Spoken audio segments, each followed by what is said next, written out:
आइए अब अनिल जी से समझते हैं शुक्रवार के बाजार में क्या रखनी है आपको तैयारी और बाजार के लिए अहम संकेत कहां से मिलेंगे।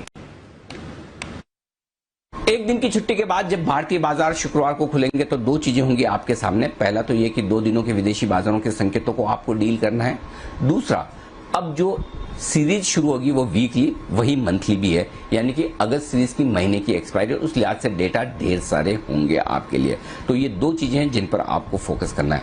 आज के डेटा देखते हैं कि एक्सपायरी के दिन के पोजीशन कम होने के बाद पुट कॉल रेशियो कितना कंफर्टेबल होता है, पहला। और दूसरा, एफआईज और घरेलू फंड्स के डेटा किस तरह के नजर आते हैं। लेकिन जहां तक इंडेक्स का सवाल है, निफ्टी अपने सपोर्ट जोन के आसपास है। निफ्टी पर तुरंत सपोर्ट जोन जो है अब 16,475, 16,525 का है और ऊपरी स्तर पर 16,650, 16,700 बड़ी रुकावट का लेवल, अगर हम 16,600 को पार करके टिके तो परसों के सेशन में।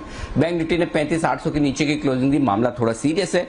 ऊपर में अब 35,800 से 36,000 ये रुकावट का काम करेगा, सप्लाई आती दिखेगी और लोअर लेवल्स पर 35,000, 35,200 अगला सपोर्ट है जहां तक बैंक निफ्टी की जाने की कोशिश हो सकती है। तो इन लेवल्स पर नजर रखना है। मिड कैप स्मॉल कैप शेयरों ने थोड़ी ताकत दिखाने की कोशिश की।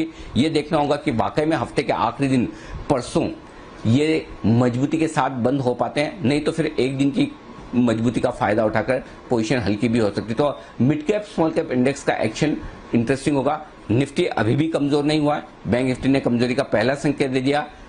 Mid cap small cap share जो कमजोर थे, पहला मजबूती का हल्की रिकवरी का संकेत दे रहे। तो बड़े मिक्स संकेत हैं ढेर सारे बाजारों के लिए और उस लिहाज से हफ्ते के आखिरी दिन शुक्रवार को सेशन बेहद अहमियत वाला रहेगा, बेहद इंटरेस्टिंग रहेगा।